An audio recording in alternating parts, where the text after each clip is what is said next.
छौड़ी मीठी मीठी बोली बात छौड़ी दिल पर पहिनी तो हमारा घात छौड़ी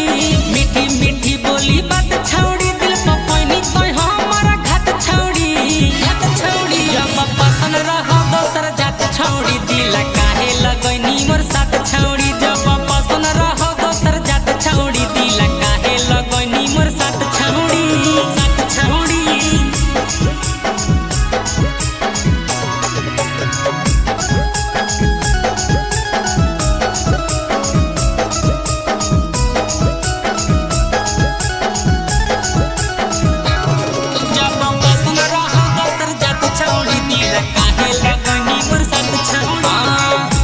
लगेनी छौड़ी हमर 3 साल के प्यार गे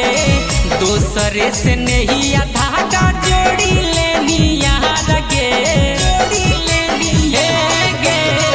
भूल गेनी छौड़ी हमर कोई सब प्यार गे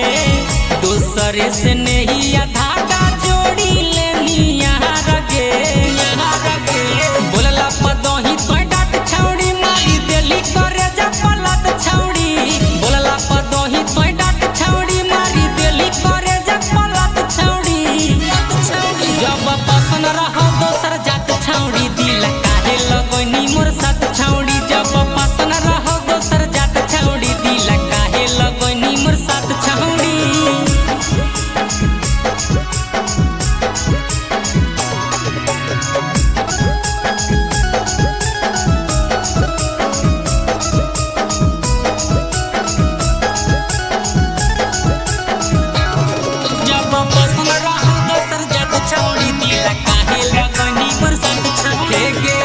बदल गेनी जैसे मौसम के बदलाव गे दे देनी सौरभ सराहती सूरज के दिल पे घाव गे बदल गेनी जैसे मौसम के बदलाव गे दे देनी सूरज अनुज के